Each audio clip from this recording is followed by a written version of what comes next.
Hello बच्चों, कैसे हैं?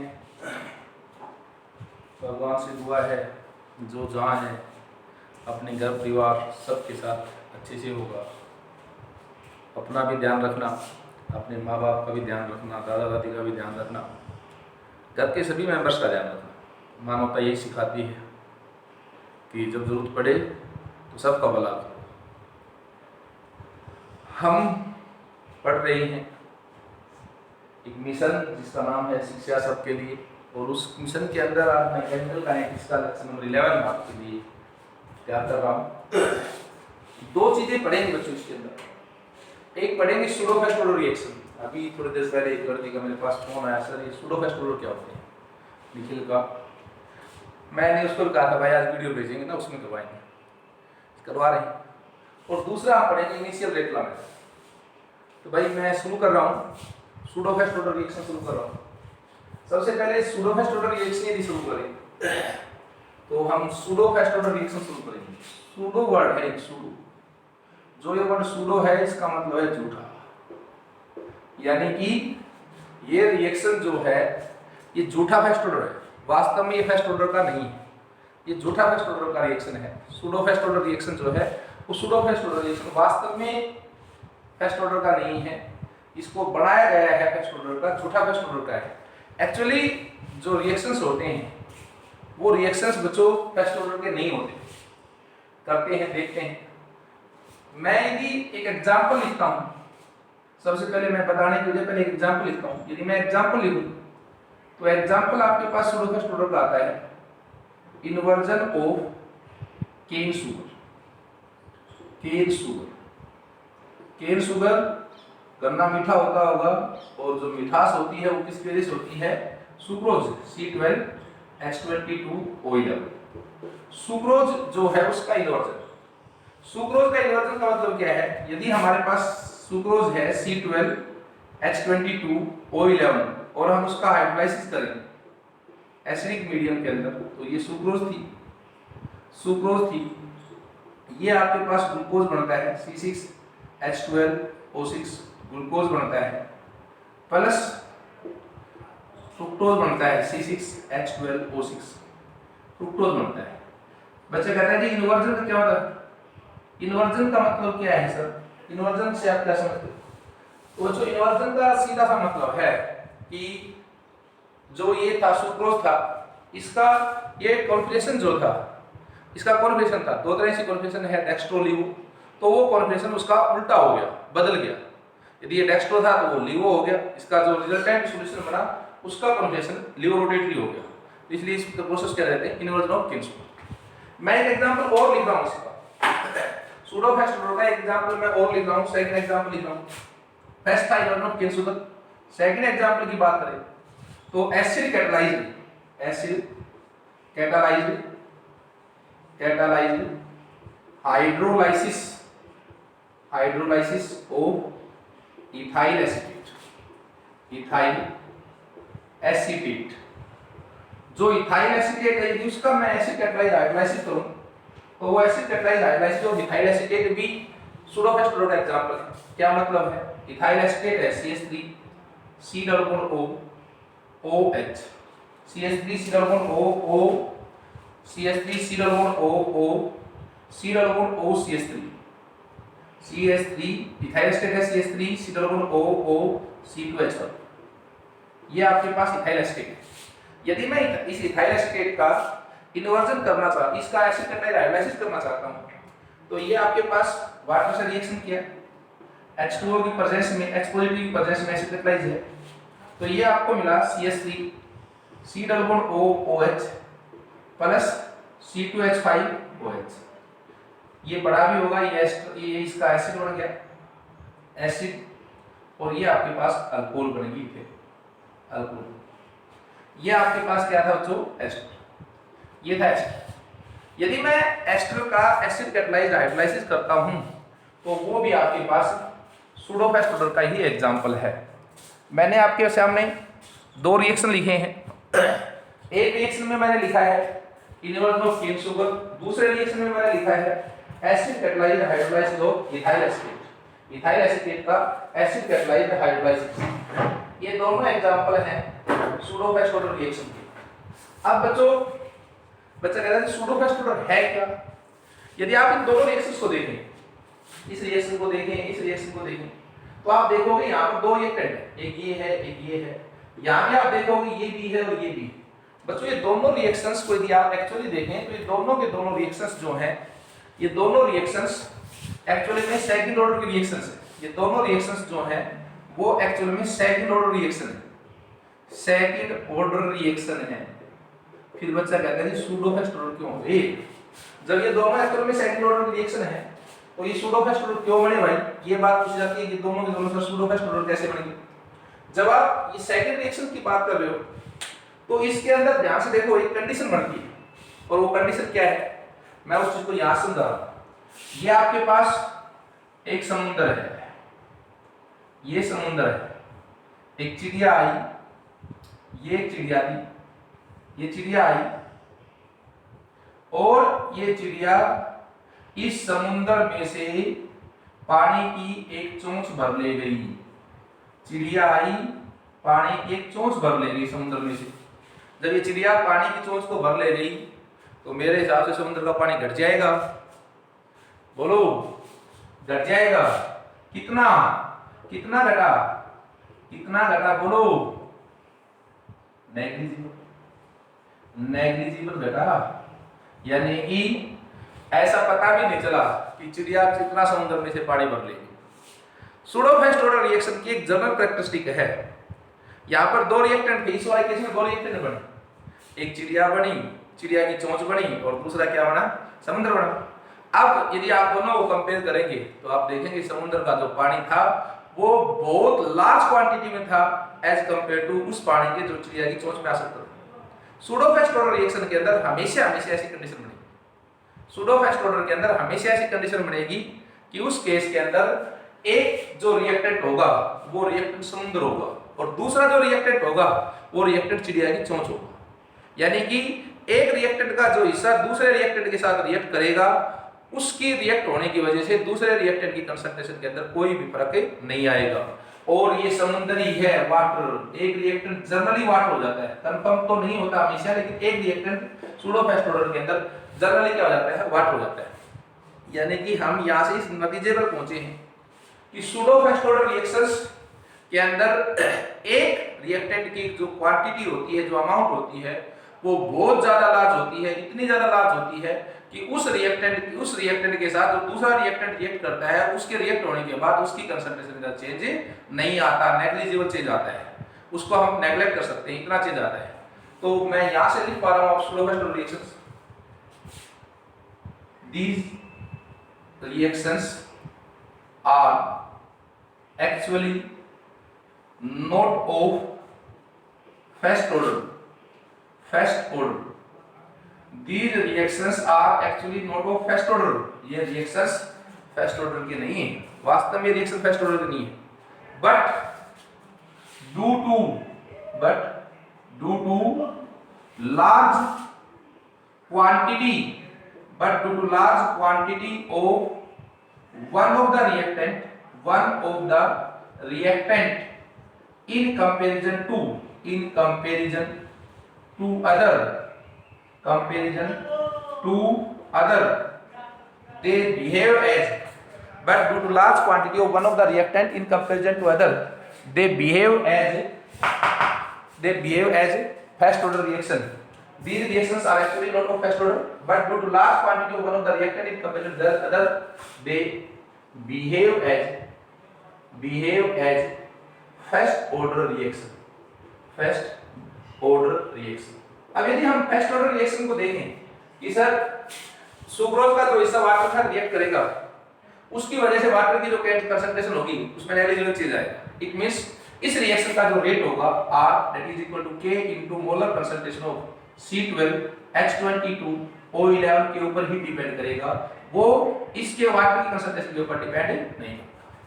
इस वाले रिएक्शन में जो दूसरा रिएक्शन है उस रिएक्शन की बात करें यदि हम, तो दूसरे रिएक्शन के अंदर यदि हम बात करें कि दूसरा रिएक्शन, तो दूसरे रिएक्शन के अंदर जो रेट होगी R that is equal to K into molar concentration of CH3 C double bond O OC2H5, वो केवल और केवल इथाइल एस्टेट कंसंट्रेशन के ऊपर डिपेंड करेगा, OR के कंसंट्रेशन के ऊपर डिपेंड नहीं करेगा। सूडो फर्स्ट ऑर्डर रिएक्शंस जो भी हैं, all of them obey first order kinetics, they obey first order kinetics, they obey first order kinetics, first order kinetics. वो सारे के सारे फर्स्ट ऑर्डर की जो काइनेटिक्स है उसी को ओबे करते हैं, वो सेकंड ऑर्डर काइनेटिक्स को फॉलो नहीं करते। क्लियर होगी सर? इसको देखो एक बार ध्यान से। ये बच्चों आपके पास सूडो फर्स्ट ऑर्डर रिएक्शन था। यदि दूसरा मेथड आपका हमारा था, उसको यदि हम बात करें तो दूसरा जो हमें पढ़ना था वो हमें पढ़ना था initial rate law method. Important है, क्वेश्चन भी आते हैं। इनिशियल रेट लॉ मेथड हमें पढ़ना है, initial rate law method, rate law method, initial rate law method. इस रेट लॉ मेथड के अंदर आपको गिवन होता है क्या? Given initial concentration of reactant, initial concentration of reactant given होती है, दो होंगे, दोनों की मिलेगी, और इनिशियल रेट गिवन होती है। इनिशियल कंसंट्रेशन और इनिशियल रेट जो है इस रिएक्शन के अंदर आपको गिवन होती है। हमेशा याद रखना, इनिशियल रेट गिवन मिलेगी, इनिशियल कंसंट्रेशन गिवन मिलेगी। मैं इस क्वेश्चन को आपको एक दो न्यूमेरिकल सिखवा रहा हूं, दो तीन न्यूमेरिकल मैं इस क्वेश्चन के ऊपर जो आते हैं सीधे वही न्यूमेरिकल करवा रहा हूं। एक क्वेश्चन हमारे को दिया बच्चों, एक क्वेश्चन दिया हमारे को, जेई मेंस में आया, जेई मेंस 2014 के अंदर आया। क्या क्वेश्चन दिया? एक रिएक्शन दिया 2A + B converts into C + D, C + D। आपको डाटा दी, कुछ एक डाटा दी, और डाटा दी, वो डाटा मैं बना रहा हूं। डाटा इन्होंने दिया आपको, data the initial concentration, initial concentration of A, दूसरा दिया आपको इनिशियल कंसंट्रेशन ऑफ B, और तीसरा आपको दिया इनिशियल रेट। इनिशियल रेट ये मोल पर लीटर पर सेकंड है, यूनिट दे रखे मोल पर लीटर पर सेकंड, ये रेट। इनिशियल रेट एक्सपेरिमेंट दिए आपको, एक्सपेरिमेंट की बात करें 1 2 3, इनिशियल रेट दी 0.1 मोलर, 0.1 मोलर, 0.1 मोलर, बी की दी 0.1 मोलर, 0.2 मोलर, 0.1 मोलर, 1.2 × 10⁻³ इसकी दी 1.2 × 10⁻³ और इसकी दी 2.4 × 10⁻³ ऑप्शन दिए the rate law for the formation of C is first option दिया dt concentration of C that is equal to K into molar concentration of A into molar concentration of B2। second option दिया R that is dt concentration of C that is equal to K into molar concentration of A। Third option दिया आपको बच्चों dt molar concentration of C that is equal to K into molar concentration of A into molar concentration of B। और fourth option आपको दिया dt molar concentration of C that is equal to K into molar concentration of A raised to power 2 into molar concentration of B raised to power 2। ध्यान से देखें इस question को, आप इस क्वेश्चन को देखें। इस क्वेश्चन में आपको कहा गया कि इनिशियल रेट लॉ मेथड जो आपके पास आता है उसको मैं एक क्वेश्चन से ही करवाने की कोशिश कर रहा हूं। इनिशियल रेट लॉ मेथड को मैं एक क्वेश्चन से ही करवा रहा हूं, ध्यान से देखें। ये तीन एक्सपेरिमेंट्स का सेट दिया, रिएक्शन में क्या दिया था मैं सोल्व कर रहा हूं, सभी देखें उसे, सारे बच्चे देखेंगे मैं सोल्व कर रहा हूं। सोल्व करें क्वेश्चन। रिएक्शन था आपके पास 2A + B + converts into C + D।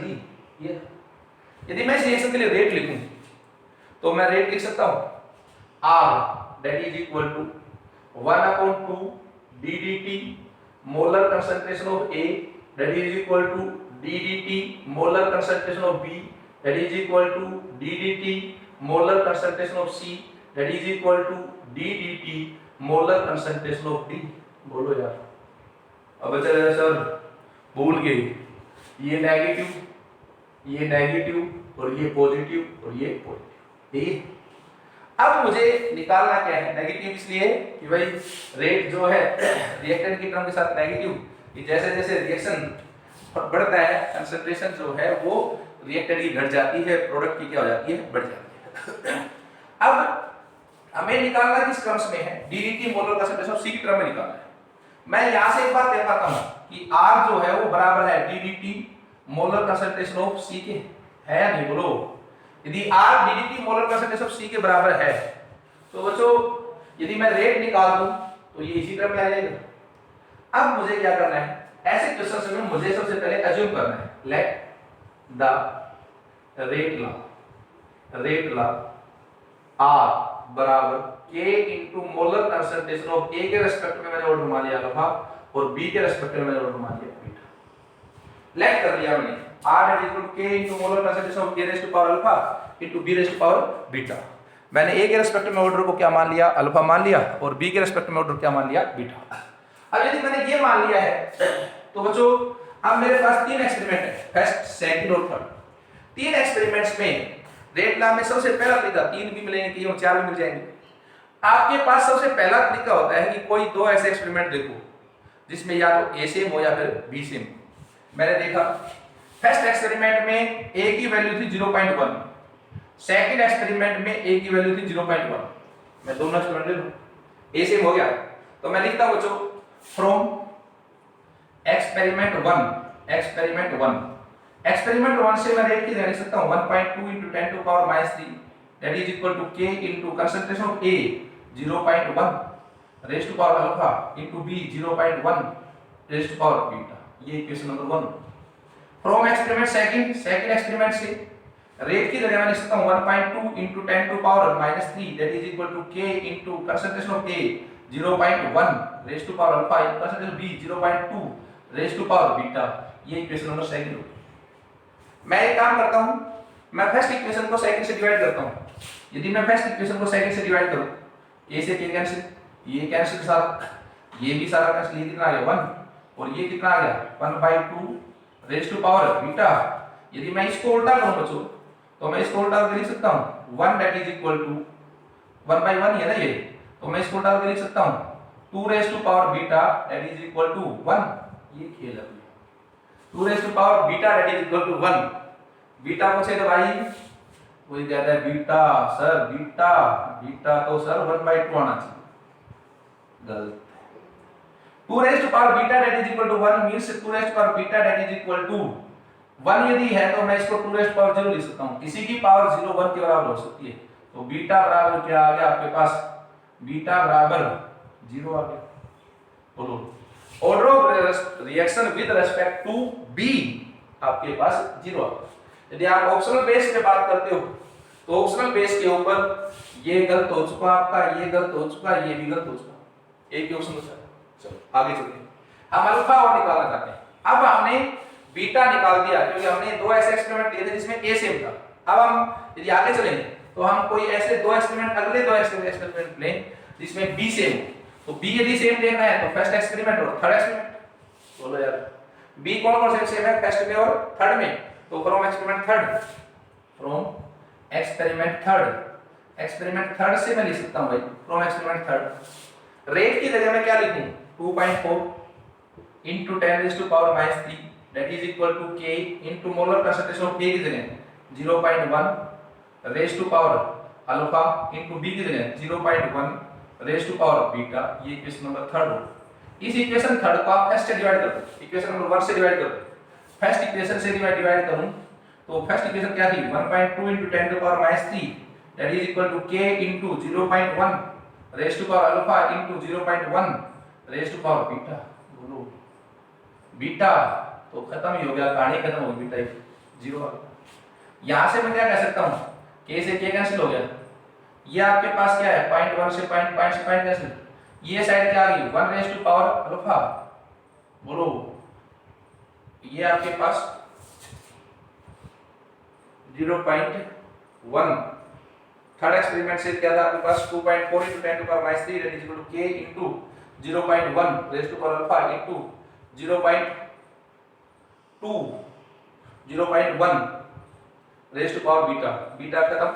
ये आपके पास क्या आ गया, ये 1 raised to power alpha that is equal to 2, गलत है। इसको एक बार फिर देखें ना, इस क्वेश्चन को एक बार फिर देखें, बीटा की वैल्यू 0 आ चुकी, इसको एक बार फिर देखें, इसमें कई वैल्यू गलत होगी कुछ करने में। यदि इसको फिर देख रहे एक बार दोबारा से, मैंने एक्सपेरिमेंट थर्ड से, अब इस बार मुझे अल्फा निकालना था, तो एक बार मैं डाटा चेक करता हूँ, डाटा यदि चेक करें, ये डाटा गलत है भाई, ये data 0.2 I, 0.2 molar I, 0.2 molar.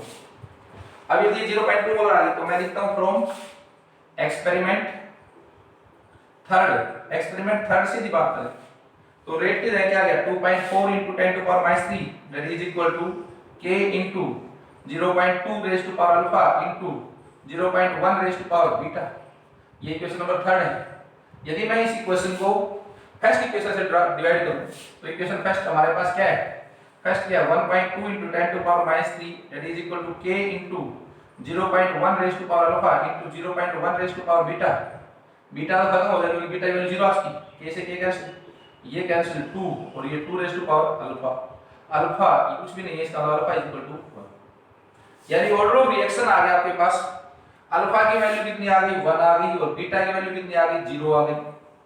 d dt molar percentage of c that is equal to k into a raise to power 1, एक एस्पेक्ट में अल्फा बना था, तो आपके पास कौन सा ऑप्शन सही आ गया, देखो ध्यान से देखो एक बार, सेकंड एक्सपेरिमेंट आपके पास सही आ गया। एक क्वेश्चन और कर लेते हैं इसके ऊपर बेस्ड, इसी के ऊपर बेस्ड बच्चों एक क्वेश्चन और कर लेते हैं। यदि इसी के ऊपर बेस्ड एक क्वेश्चन और करें हम, हमारे पास आया क्वेश्चन एक,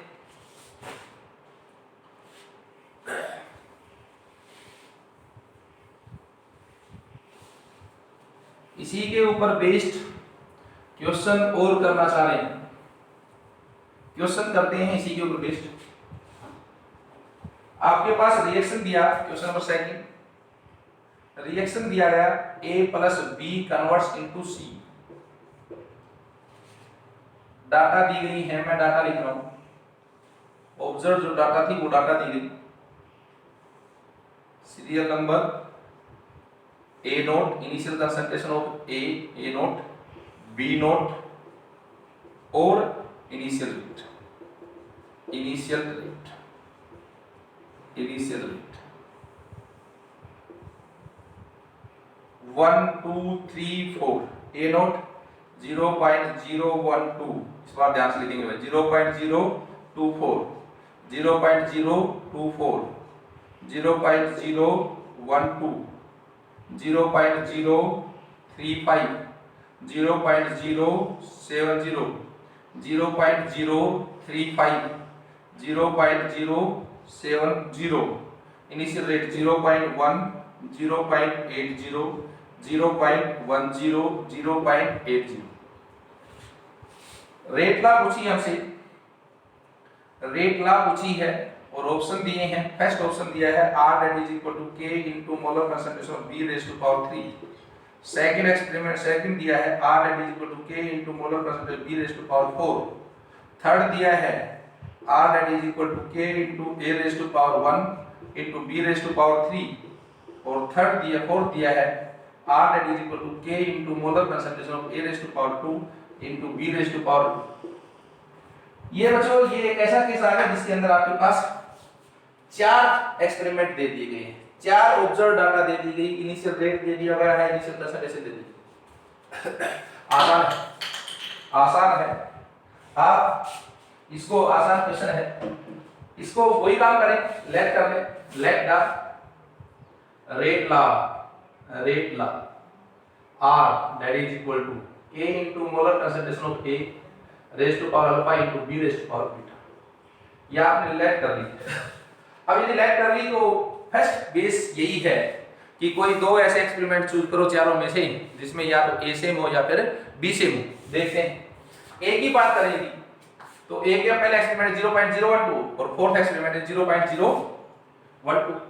मैं फ्रॉम एक्सपेरिमेंट 4 लिख रहा हूं, फ्रॉम एक्सपेरिमेंट 4, फोर्थ एक्सपेरिमेंट से मैं बात करूं r that is equal to 0.80 that is equal to k into a की जगह 0.012 raised to power alpha into 0.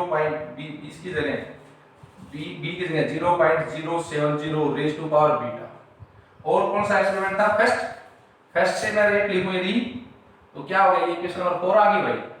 इसको फर्स्ट से करूं 0.10 that is equal to k into 0.012 raised to power alpha into 0.035 raised to power beta।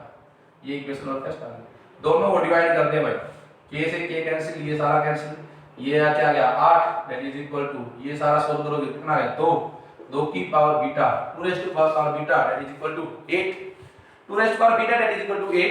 इसका मतलब ये हुआ मैं 2 को 3 लिख सकता हूं, 2 raised to power 3 लिख सकता हूं 8 को। यदि मैं लिख दूं तो ये क्या हो गया 2 into 2 into 2 4 और 8 हो गया ना, तो that is equal to 2 raised to power beta that is equal to 3। Beta क्या आ गया 3 आ गया। यदि बीटा 3 आ गया तो बीटा हमने किसके रिस्पेक्ट में माना है? बी के रिस्पेक्ट में। यदि ऑप्शनल बेस पे जाएं तो ये नहीं हो सकता, ये नहीं हो सकता, ये अभी ये उसमें अभी जंग जारी है, इन दोनों में से कोई भी हो सकता है। अल्फा निकाल। ऐसे दो एक्सपेरिमेंट चूज करो जिसमें इसमें तो आपके पास क्या हो गया ए सेम हो गया। ऐसे दो एक्सपेरिमेंट चूज करो जिसमें आपके पास बी सेम आए, बी। दो ऐसे एक्सपेरिमेंट चूज करो जिसमें बी सेम आए। अब बी सेम आए तो बी ये रहा और ये रहा, बोलो ये दोनों हो सकते हैं, ये और ये हो सकते हैं, बताओ। चलो करते हैं। From experiment third, from experiment third experiment third से यदि करें रेट की क्या है 0.10 that is equal to k into 0.024 that is equal to alpha into 0.035 raised to power beta. ये क्वेश्चन नंबर थर्ड। फर्स्ट से डिवाइड करनी है ना, इसको फर्स्ट से डिवाइड कर दो। फर्स्ट क्या है 0.10 that is equal to k into 0.012 raised to power alpha into 0.035 raised to power beta. ये कैंसिल, ये कैंसिल, ये कैंसिल, ये आपके पास क्या आ गया 2 raised to power अल्फा, ये क्या आ गया 1, क्या आ गया बोलो, क्या लिख दूं क्या ये अल्फा बराबर 1/2? गलत। क्या लिखें 1 को क्या लिखा जा सकता है 2 raised to power 0 that is equal to 2 raised to power alpha, 2 raised to power alpha that is equal to 2 raised to power 0। Base same हो गया alpha that is equal to 0। Alpha किसके बराबर आ गई? देखो भाई अल्फा ऑर्डर था a के respect में, उसकी वैल्यू 0 आ गई, इसका मतलब वो खत्म। तो अभी जंग किस किसके बीच में जा रही थी? फर्स्ट और थर्ड के बीच में। अल्फा खत्म, बीटा बचा के ला, तो कौन सा ऑप्शन सही आ रहा है? कौन सा ऑप्शन सही आ रहा है आपके पास?